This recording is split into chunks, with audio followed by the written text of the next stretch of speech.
Hello students, आज हम coordinate geometry में सहायक समीकरण सहायक वृत्त पढ़ेंगे। सहायक वृत्त क्या होता है, या फिर इसको हम बोलते हैं ऑक्सिलरी सर्कल।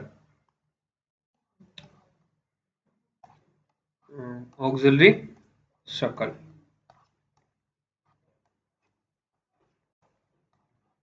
ये रहा ऑक्सिलरी सर्कल या सहायक वृत्त।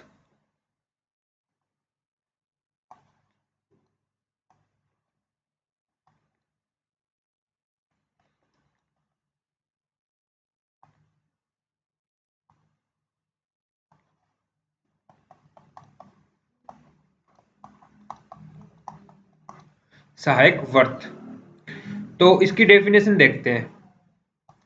तो एक इलिप्स होता है, इलिप्स ये एक एक्सिस है, मेन एक्सिस, और ये यहां से लेके ये दूसरी एक्सिस है।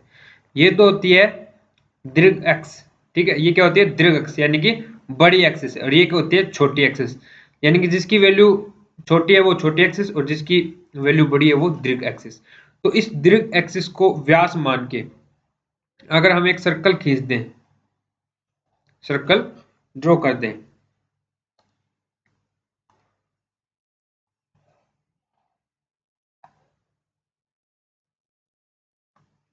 ये देखो, ठीक है।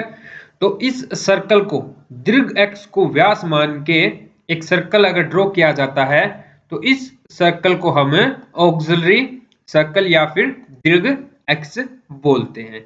समझ रहे हो बात को? तो यही इसकी डेफिनेशन है। दीर्घाक्ष को व्यास मानकर खींचा गया वृत्त सहायक वृत्त कहलाता है। तो डेफिनेशन लिख लोगे? ओके।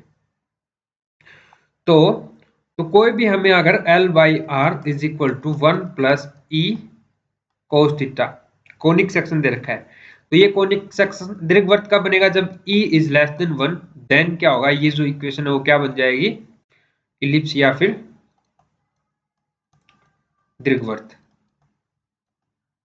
दीर्घवृत्त बोलते हैं इसको, ठीक है।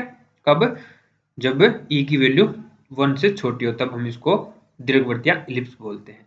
तो इलिप्स की जो मेन एक्सिस है, जो सबसे बड़ी यानी कि दीर्घ एक्सिस है, उसको व्यास मान के खींचे गए वृत्त को सहायक वृत्त कहते हैं।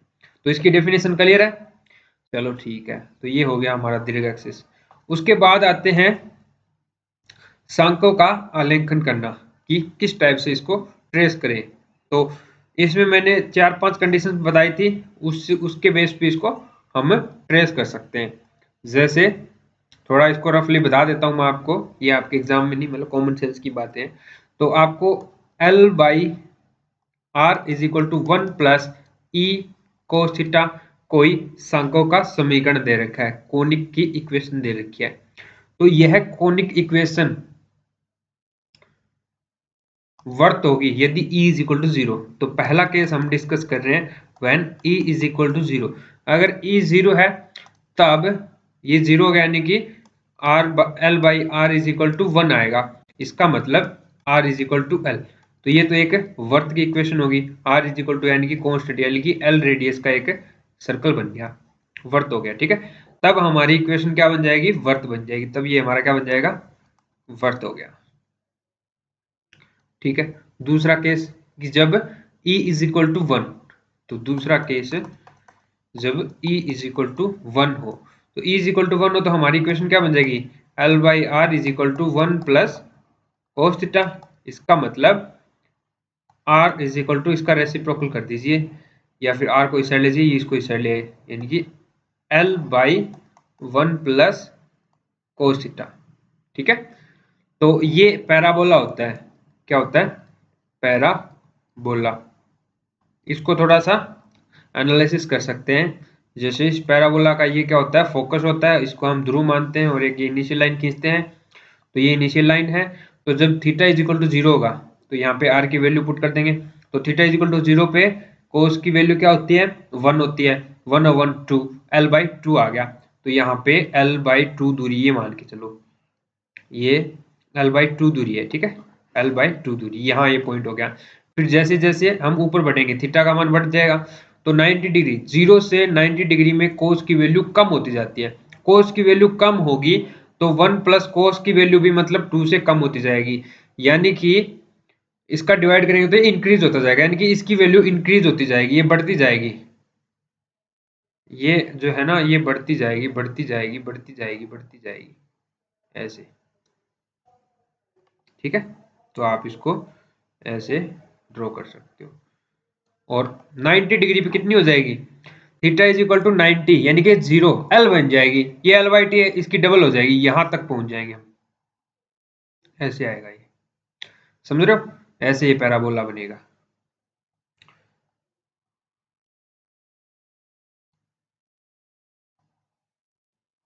नीचे भी ऐसे ही निकल जाएगा ये,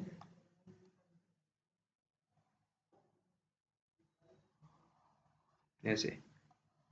और पाई बाय 2 तक हमने ड्रॉ कर लिया, यहाँ तक पाई बाय 2 से जैसे आगे बढ़ेंगे तो हमारा ये मान कम होने लग जाएगा, क्योंकि फिर नेगेटिव स्टार्ट हो जाता है, कोस कोस नेगेटिव होगा तो जैसे जैसे नेगेटिव में जाएगा ये उससे कम होता जाएगा, यानी कि पाई पे तो 0 हो जाएगा, सॉरी पाई पे तो -1 हो जाएगा, और -1 में से -0 एल बटे 0 इन्फिनिटी हो गया, यानी कि यहाँ तो ये इन्फिनिटी तरफ भाग जाएगा, तो इसको ड्रॉ कर सकते हो। ठीक है, तो आपको मेन तो फोकस इसी पे चीज पे रखना होता है, ये वाला कि 0 पे कितना आता है और पाई बाय 2 पे कितना आता है। पाई बाय 2 पे ये लेटेस्ट रेक्टम आ जाएगी एल, और पाई पे ये सॉरी 0 पे ये एल बाय 2 ये आ गया। ठीक है, ओके, तो इसके बाद फिर इज लेस देन 1 हो तो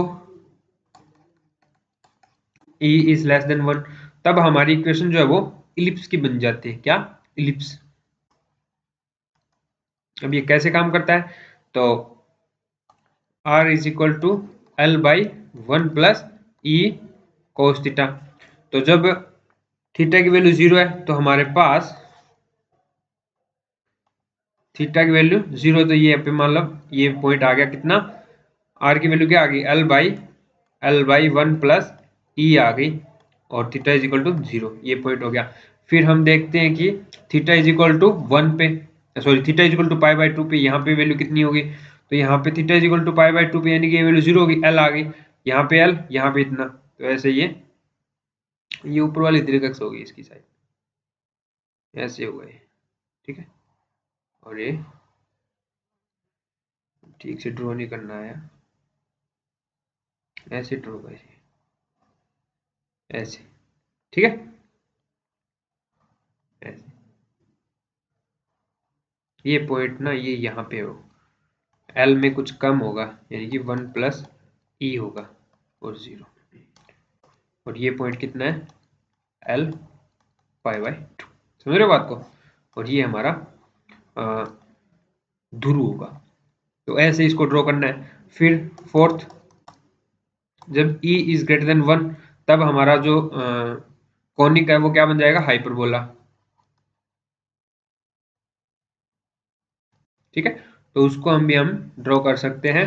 उस केस में ये इसको मान लो, एक ध्रुव को हम क्या मानते हैं, सॉरी एक फोकस को क्या मानते हैं, हम ध्रुव मानते हैं, और इसको मान के एक ऐसे खींच देना और एक ऐसे ऐसे खींच देना, तो ये इसकी पैराबोला बन जाता है। ठीक है, तो ये हो गया। अब इसमें हम एग्जाम्पल देखते हैं, ये आपके डेरिवेशन जितने भी थे वो सारे हो गए। अभी पहला एग्जाम्पल देखते हैं, तो इसको हम देखते हैं कैसे शो करते हैं।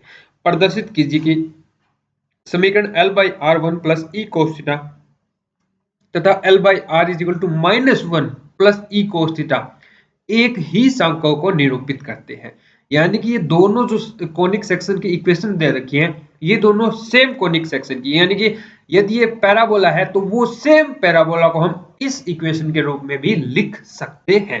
ये इसने पूछा, ये प्रदर्शित करना है। ये अगर इलिप्स की इक्वेशन है तो ये भी इलिप्स की होगी और वही सेम इलिप्स की होगी, ये हमें शो करना है। तो हम क्या करेंगे, इसके ऊपर पॉइंट लेंगे इस पैराबोला पे, और फिर हम दिखाएंगे कि वो इस पैराबोला के ऊपर भी वही पॉइंट आता है। चलो देखिए, तो हमें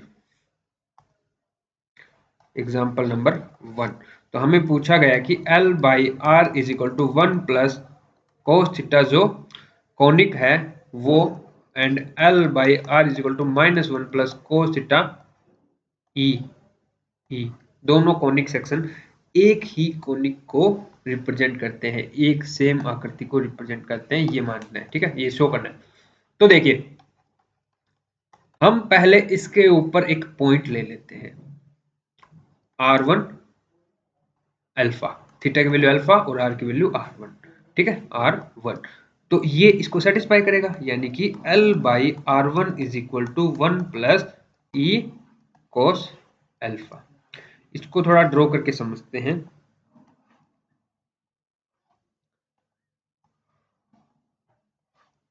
ये डायरेक्ट्रिक्स, ये ध्रुव है अपना ओ, और ये एक पॉइंट मैंने ले लिया, ये वाला जो था ना, ये पी पॉइंट ले लिया जिसके कोऑर्डिनेट क्या है r1 और अल्फा है, यानी कि एक लाइन ड्रॉ कर दी मैंने ये, ठीक है, जो एंगल कितना बना रही है अल्फा बना रही है, और ये पॉइंट कितनी दूरी पे है, ये अल्फा जो लाइन है इसके ऊपर r1 दूरी पे ये पॉइंट है P, ठीक है। चलो ठीक है, अभी देखो मैं इस लाइन को आगे इधर बढ़ा देता हूं, ठीक है, और यहां से लेके यहां तक जो लाइन आ रही है, इस लाइन की इक्वेशन क्या होगी, इस लाइन की मतलब कितने थीटा पे है ये, तो वो होगी पाई, ये पाई प्लस अल्फा इनिशियल लाइन के साथ यहां से लेके आगे, ठीक है। तो अल्फा प्लस पाई, तो ये एंगल कितना बना रही है अल्फा प्लस पाई, तो ये लाइन L2 नाम दे दो या फिर कुछ और नाम दे दो, मान लो लाइन का नाम दे दिया मैंने K2। तो ये जो K2 लाइन है ये क्या है, theta is equal to pi plus alpha है ये जो लाइन, ठीक है। अब देखो मैंने आपको बताया था इस लाइन पे अगर आपको पॉजिटिव नंबर हो जैसे 5 हो तो ये पॉइंट यहाँ पे होगा, मान लो इस पोल से लेके यहाँ तक की दूरी क्या है 5 है। अगर आपसे यही बोल दे कि -5 क्या होगा, तो आपको इसको पीछे बढ़ाना पड़ेगा, और पीछे बढ़ा के -5 या 5 दूरी पे यहाँ पे जो होगा वो -5 अल्फा प्लस पाई, ये पॉइंट यहाँ पे होगा, ठीक है।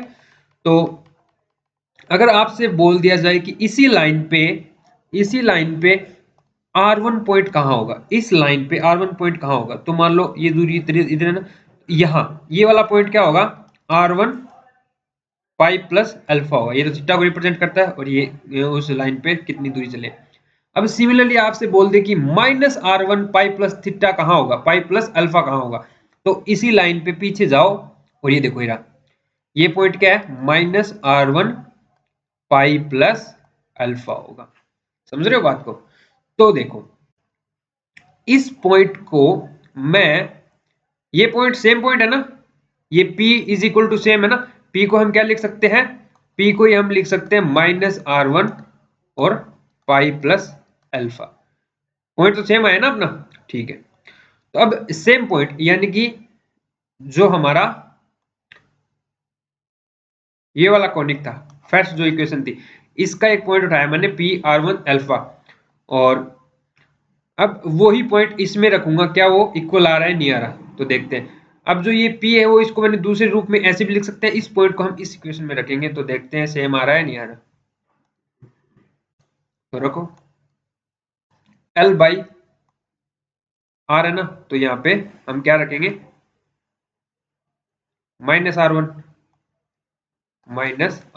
Is equal to -1 plus E cos theta, यानी कि पाई प्लस अल्फा।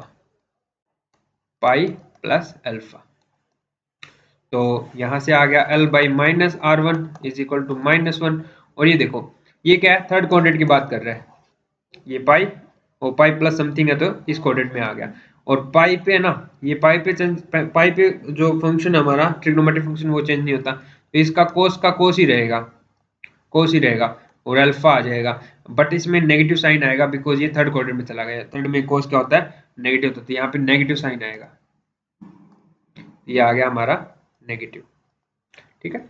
अब दोनों तरफ नेगेटिव लेके काट दो, तो यहां से हम इसको क्या लिख सकते हैं, L by R1 is equal to 1 plus E cos alpha, ये तो किसके इक्वल आ गया, ये देखो फर्स्ट सेक्शन के बराबर आ गया। तो यानी कि इस कॉनिक सेक्शन पे मैंने एक पॉइंट लिया,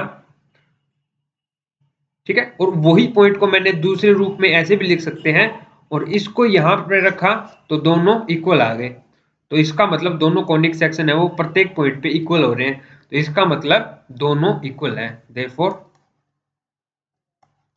इस प्रकार दोनों कॉनिक सेक्शन सेम आकृति को रिप्रेजेंट करते हैं, या फिर दोनों कॉनिक सेक्शन सेम है। Therefore both conic section are equal. Both conic section are same. तो ये हमें प्रूफ करना था। ठीक है, तो ये था हमारा पहला एग्जाम्पल। नेक्स्ट क्लास में हम इसके एग्जाम्पल्स और करेंगे जो भी बच गए हैं। ठीक है, काफी सारे हैं, तो ये एग्जाम्पल्स करेंगे। और बाकी आपने ये सब तो देख भी लिया है, लेकिन मैं आपको और अंडरस्टैंडिंग के लिए एक बार और करवा दूंगा ये चीजें। ठीक है, तो आज के लिए इतना ही। Thank you.